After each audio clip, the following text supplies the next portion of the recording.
नमस्कार, मैं हूँ डॉक्टर रूपाली जैन और आयुर्वेद फॉर एवरीवन में आपका स्वागत है। आज के वीडियो में हम देखेंगे कि हमने खाना कितनी बार खाना चाहिए, यानी दिन में सिर्फ 2 बार खाना है या फिर थोड़ी थोड़ी देर के बाद कुछ ना कुछ खाते रहना चाहिए। तो इसमें आयुर्वेद का क्या कहना है ये इस वीडियो में देखेंगे। तो पूरी जानकारी के लिए वीडियो आखिर तक ज़रूर देखिए और अगर आपने हमारे चैनल को सब्सक्राइब नहीं किया है तो सब्सक्राइब भी ज़रूर कीजिए।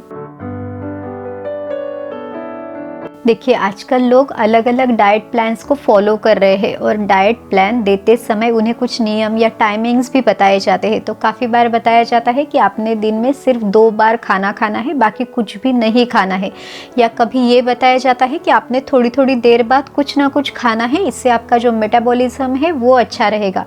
खासकर जो डायबिटीज़ के पेशेंट है उन्हें तो बताया जाता है कि आपने हर 4 घंटे में यानी 4-4 घंटे बाद आपने कुछ ना कुछ खाना है। तो लोगों के मन में भी इसको लेके बहुत ज़्यादा कन्फ्यूजन है कि उनके लिए बेस्ट क्या है। तो इस वीडियो में हम इसे आयुर्वेदिक दृष्टिकोण से जानने की कोशिश करते हैं।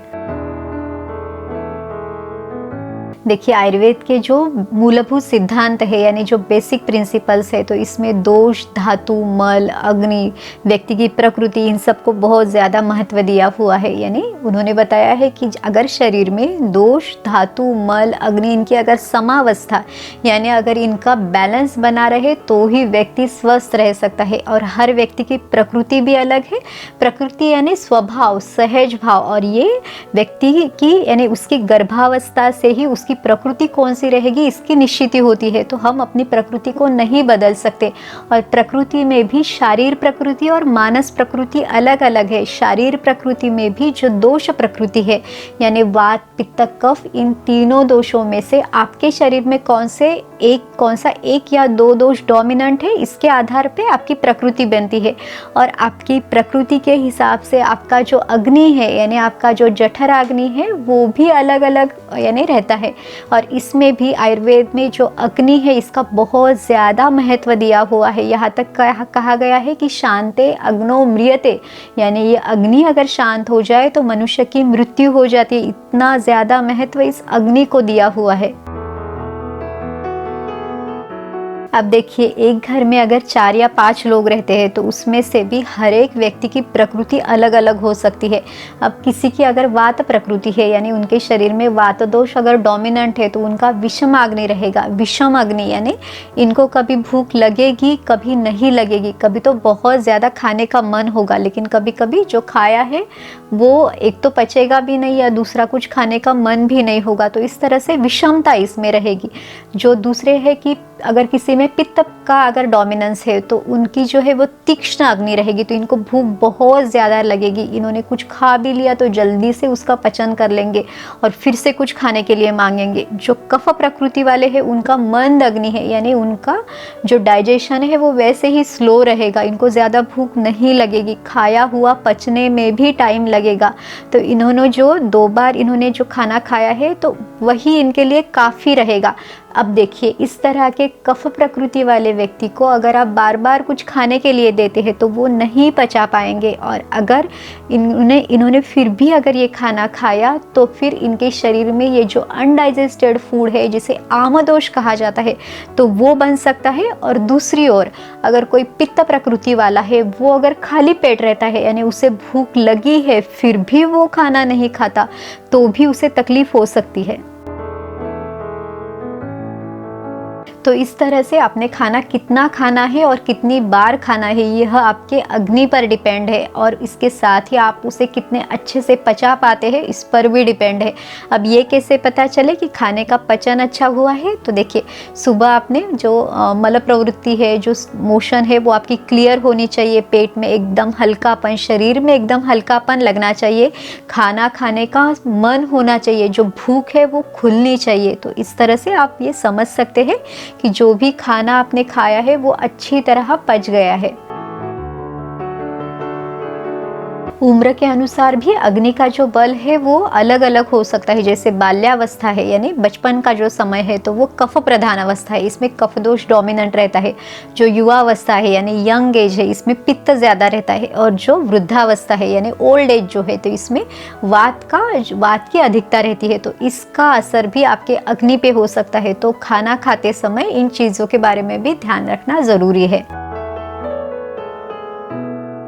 मौसम के अनुसार यानी ऋतु के अनुसार भी शरीर में जो दोषों की स्थिति है या फिर अग्नि का जो बल है वो अलग अलग रहता है। अब देखिए आयुर्वेद में 6 ऋतु बताए हैं, शिशिर, वसंत, ग्रीष्म, वर्षा, शरद और हेमंत। तो इसमें से ये जो हेमंत ऋतु है तो ये बहुत अच्छा है, इसमें अग्नि जो है वो प्रदीप्त रहता है। जैसे अभी दिवाली का जो फेस्टिवल है, दिवाली का जो त्यौहार है वो इसी ऋतु में आता है और इस समय पे हम लोग जो सभी चीज़ें हैं कि जो थोड़ी सी हेवी है, जो तली हुई चीज़ें हैं या जो मिठाइयाँ है, नमकीन है या फिर जो सूखे मेवे के लड्डू है, तो सब कुछ इस ऋतु में खाया जाता है क्योंकि इसमें अग्नि प्रदीप्त है। तो जो भी आप खाओगे उसका अच्छे से पचन होगा। लेकिन अगर वर्षा ऋतु में यानी बारिश के मौसम में आपने यही सब चीज़ें खाई तो आपको नहीं पचेगी क्योंकि तब अग्नि इतना अच्छा नहीं है। तो ऋतु का विचार करना भी बहुत ज़रूरी है और इसीलिए आयुर्वेद में दिनचर्या के साथ साथ ऋतुचर्या का भी उतना ही अच्छे से वर्णन किया है कि हर मौसम में आपने अपना खान पान कैसे रखना है, रहन सहन कैसा रखना है या फिजिकल एक्टिविटी कैसे रखनी है। तो आयुर्वेद में सब चीज़ों का बहुत ही बारीकी से वर्णन किया हुआ है। जो व्यक्ति बहुत ज़्यादा व्यायाम करने वाले हैं या जिनकी फिजिकल एक्टिविटी बहुत ज़्यादा है तो उनका जो अग्नि है वो अच्छा रहेगा, उनकी पचाने की शक्ति जो है वो ज़्यादा रहेगी। तो उन्होंने कुछ भी खा लिया तो आराम से उसे पचा सकेंगे, उनकी भूख भी उनको फिर से अच्छी भूख लगेगी। तो इस तरह से उनका जो मेटाबॉलिज्म है वो फास्ट रहेगा। लेकिन जो व्यक्ति यानी जिनकी लाइफस्टाइल एकदम सीडेंटरी है, ज़्यादा कुछ फिजिकल एक्टिविटी नहीं है, व्यायाम नहीं है या फिर एसी में बैठ के सिर्फ काम करना है, तो इनकी जो अग्नि है वो शायद उतनी प्रदीप्त नहीं रहेगी क्योंकि शरीर को जो एक्टिविटी चाहिए वो नहीं है। तो खाना खाने के बाद भी उसका पचन जो है वो उतना ठीक से नहीं होगा। तो शायद इन लोगों को इन्होंने सिर्फ 2 बार ही अगर खाना खाया तो भी उसे उतना अच्छे से नहीं पचा सकेंगे। आप खाने में क्या लेते हैं इस पर भी ये डिपेंड करता है कि उसे पचाने में आपको कितना टाइम लगेगा। अब देखिए आयुर्वेद में जो खान पान की चीज़ें हैं या जो औषधि है तो उनके गुणधर्म बताए जाते हैं। तो फिर चीज़ें गुरु है या लघु है यानी पचने में हेवी है या फिर हल्की है, उसमें रुखापन है या स्निग्धता है, वो गर्म है या ठंडी है, इन सब बातों को देखा जाता है। अब अगर गुरु गुण है यानी पचने में कोई चीज़ अगर हेवी है तो उसको कम क्वांटिटी में भी लिया जाए तो भी उसको पचाने में भी समय लग सकता है। लेकिन जो चीज़ लघु है यानी पचने में हल्की है उसे आप ज़्यादा भी लेते हैं तो भी वो जल्दी पच सकेगी। तो इस तरह की जो उसके जो गुणधर्म है उस पर भी ये निर्भर करता है कि उसे पचाने में कितना समय लगेगा।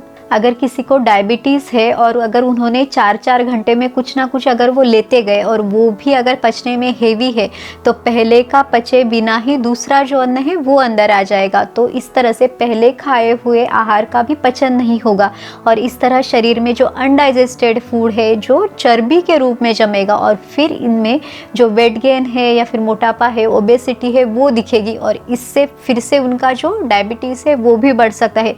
तो इन सब चीज़ों के बारे में सोचने की ज़रूरत है। कोई भी एक रूल सबके लिए फॉलो नहीं किया जा सकता।